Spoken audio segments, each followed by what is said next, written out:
嗨，大家好，我是老魏。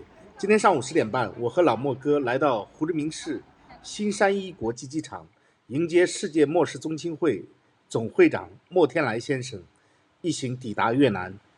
此次与莫天来先生同行的，还有10多位专程从中国来到越南的末世宗亲，而我也受邀全程记录这次意义非凡的行程。他们此行的目的地是越南南部著名的河仙镇，在那里，他们将参加开拓河仙的历史人物莫九先生的纪念祭祀活动，缅怀这位在越南历史上留下重要印记的先贤。现在我们已经踏上了从胡志明市前往河仙的旅程，接下来就跟着老魏的镜头一起记录这次跨越国界、寻根溯源的文化之旅。现在是晚上的8点多，我们差不多8个小时的车啊，从胡志明接到莫老先生，我过来是用了8个小时。现在是到一家华人餐厅，叫元记。我们10几个人吃顿饭。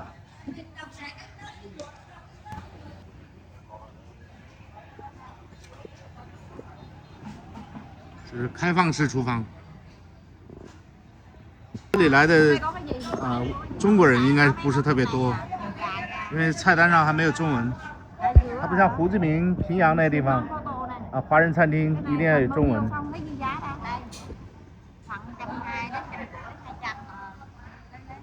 这2个姐姐是越南本地人。刚刚坐在车上看这个河仙镇啊，现在是河仙是个镇，但我感觉比很多越南的城市规模要大得多，要繁华得多。也就是这个镇呢，在几百年前就已经很繁华了，也是当地东南亚这边非常有影响力的一个地方。莫九呢，之所以成为一个传奇，就是因为他住在这里之后啊，让这个地方这个落地生根，变得非常非常的繁华，非常有影响力。无论从经济上、政治上，对未来、对后世都产生了非常重要的影响。这里的街道建设的比我想象中越南的乡镇好的太多了。沿途在过那个河的时候，在河仙镇有一个河过来然后我们看到很多的就一排排的宾馆非常非常多，也可以想象这个地方经济活力是很好的来这边的出差或者旅游或者住宿有这种需求的人非常多酒店建得也很漂亮我现在晚上还不知道我们住在哪里，人多，2张桌子坐不下，要摆3张桌子。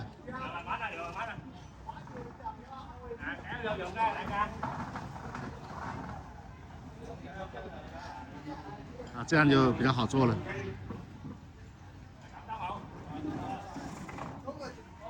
越南都是这样拼长桌啊，兄弟们。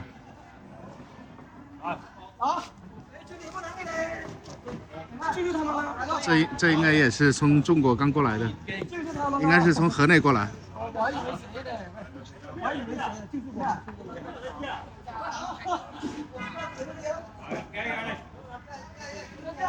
这样的话，我们就可能18个人晚上吃饭。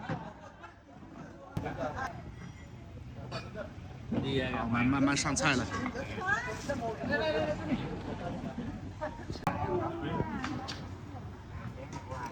这个是鱼肉，那个是猪肉。这个菜其实很接近中国人的口味了。这个是鱼吗？对，那是猪。小排骨，对。那是紫菜汤这个紫菜蛋花还有什么肉什么肉末，对。吃了饭，他们在商量明天的行程。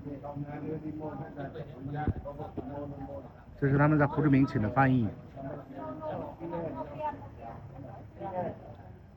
我们住在一个离吃饭很近的一个小旅馆里，小旅馆是蛮干净的，我不知道多少钱一间，但我觉得还可以，蛮干净。现在是凌晨3点。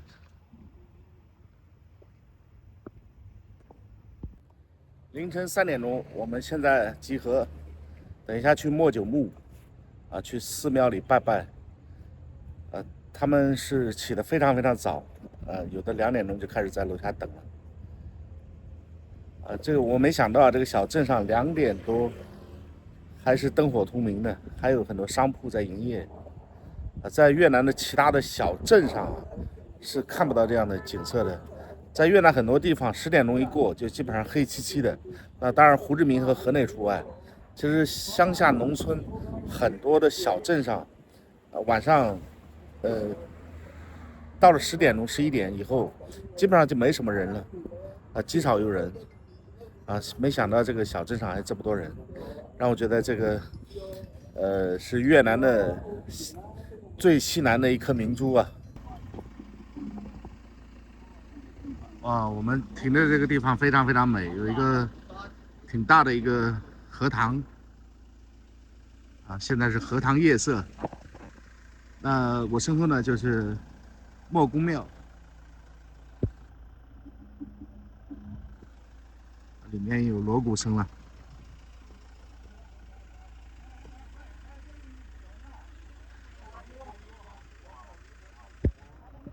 旗上面写着“开镇柱国”。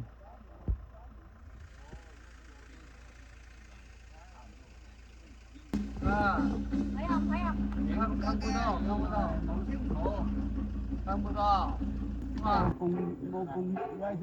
哇，这小庙两边有很多绿化，感觉非常舒服。一进来，这是莫公庙，这是越南非常传统的服饰啊。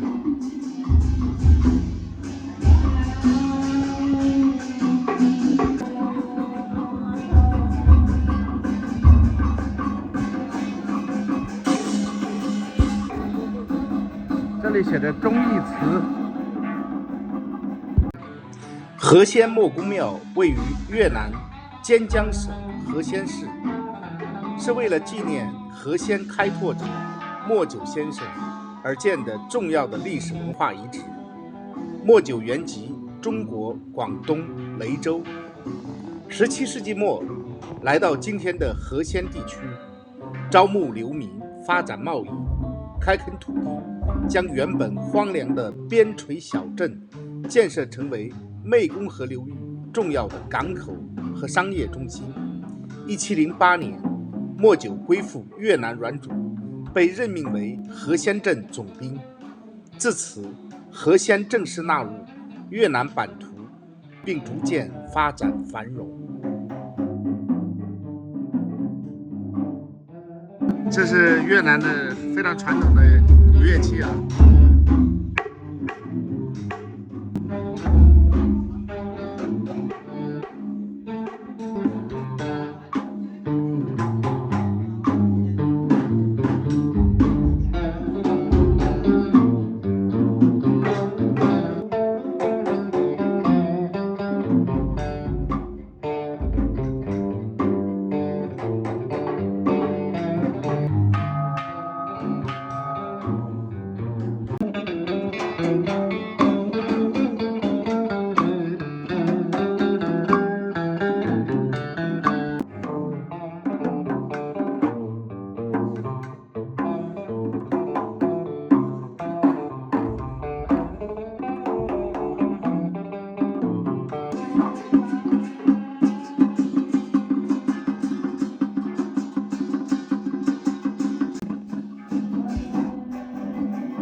越南莫九的后人来先参拜，然后现在是从中国来的莫姓后人。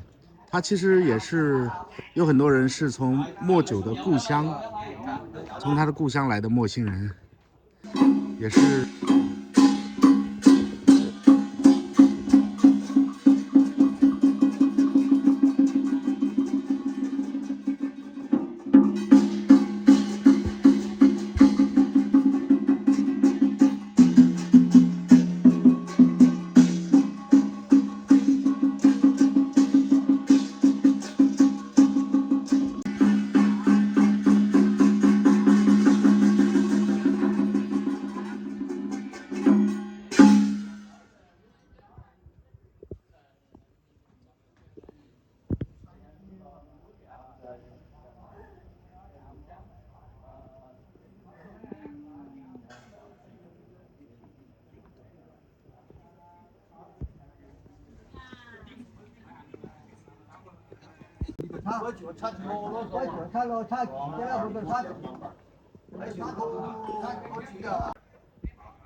现在差不多凌晨4点钟，有很多当地的越南人过来祭拜。他这里是3点钟的时候是莫九的真正的后裔啊，他的后代在这里祭拜，祭拜完了是中国的莫姓的人再过来祭拜，然后在当地的村民啊，或者说当地的华人来祭拜。在庙的旁边有个小门，出来是个小公园啊，这里非常清幽啊。Cái này mình có cúng thì đưa cho về được lọc trò sáng dầu chi sức thì đâu mình biết tự một làm xăng Mạc Lam Sơn á một làm xăng Mạc Lam Sơn Lam Sơn 您就是雷州东林村的我在雷州东林村的啊，是莫九公的子孙啊。哎，你是他的子孙后代，还是莫九的兄弟的后代啊？对，明白了。gác thiếu cái thời đó rồi còn 啊，明白明白。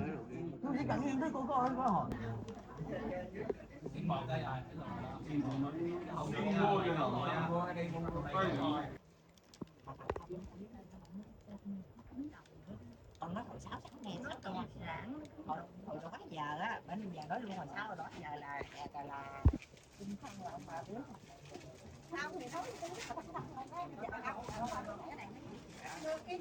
现在是凌晨的4点半，又从四面八方来了很多，应该是莫九的后人。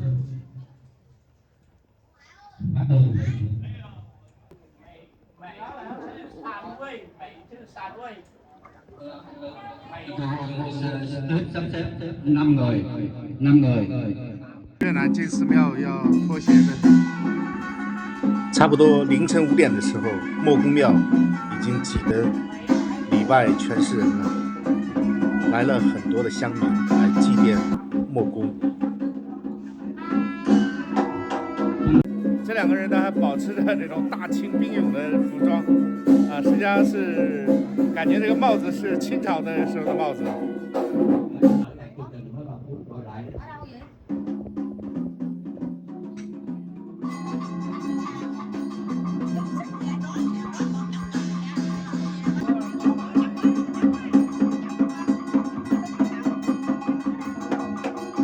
Cúng tế giỗ lần thứ 291 của Đức Khai Trân Quốc công Mạc Ủ, con cháu họ Mạc tại đền thờ Mạc Ủ ngày 27 tháng 5 2020. Rồi chúng ta kêu dọn để cho ban tổ chức người ta dễ sắp xếp.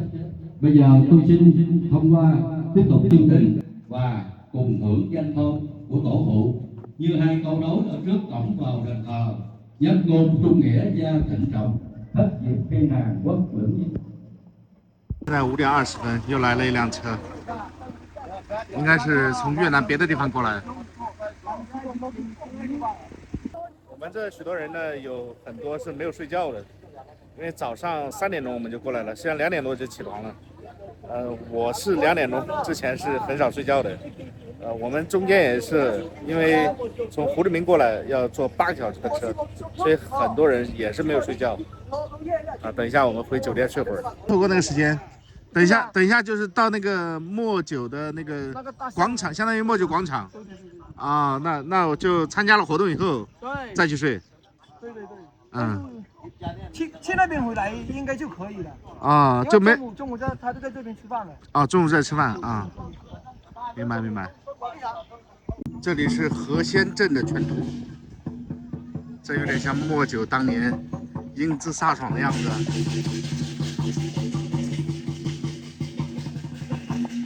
这是莫公庙边上的一个小广场。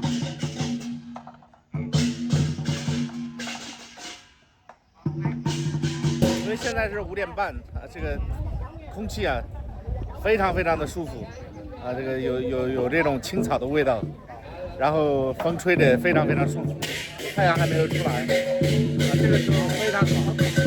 这里呢摆了很多桌，可能早上或者中午要在这吃饭。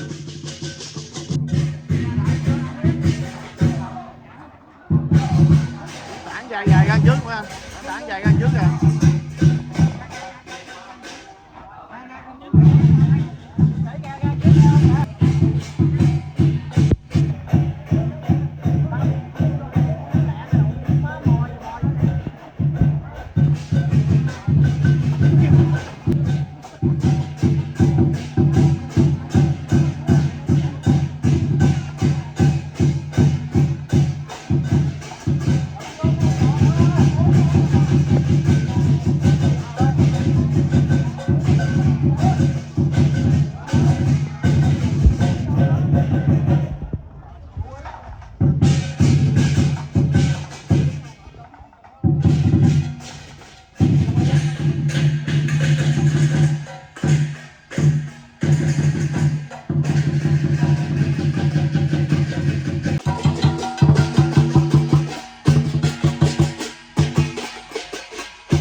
等一下可能要把神底抬出来，然后进行一个游神的活动，这个非常壮观啊！因为我没想到在河仙这种地方还会有这么盛大的纪念活动。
今天也有这个警察来维持秩序，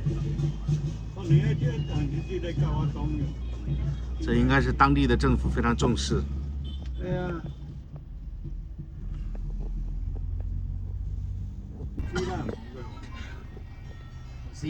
啊，非常漂亮的海景啊！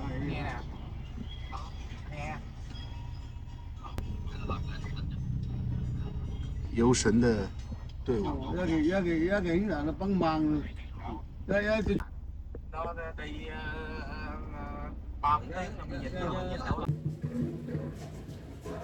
我们现在来到了墨酒广场，因为我们是坐车，游神呢他是走车，他走路过来。现在我身后就是墨酒的雕像。好，现在游神的队伍上来了。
这个表演应该是非常让人期待。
Mùa thu năm Giáp Ngọ 1708, Mạc Cửu đã có quyết định hết sức sáng suốt.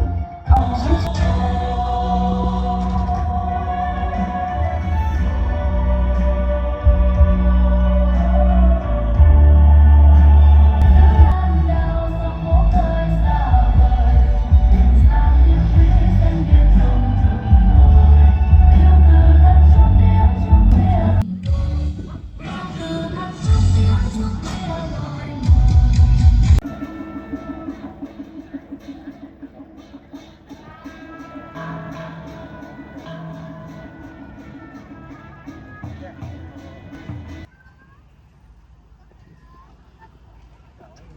现在是全体起立。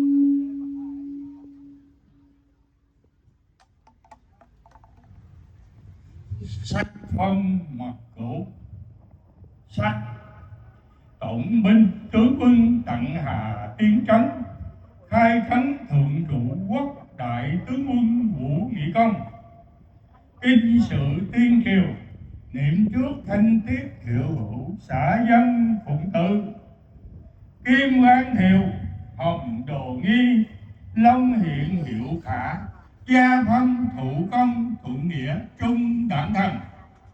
Nhân thuận hứa, Hà Tiên Trấn, Mỹ Đức Xã, y phụ phụng sự thần kỳ tương ngộ, bảo ngã lê dân sắc, minh mệnh tam niên, cửu nguyệt nhị thập tư nhập. Kính chúc toàn thể quý vị đại biểu được dồi dào sức khỏe, hạnh phúc và thành đạt. Ban tổ chức xin thông báo và xin trân trọng. 莫九公祭典不仅是一场祭祖活动，更是一场历史文化的传承。当地百姓和世界各地的末世宗亲齐聚河仙，共同缅怀这位开拓河仙的先贤。300多年来，莫九公开拓进取、造福百姓的精神一直影响着这片土地。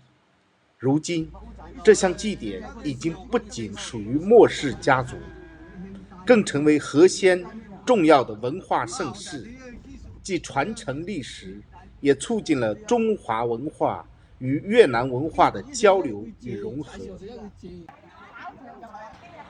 感谢您欣赏本期的视频，祝您生活愉快，拜拜。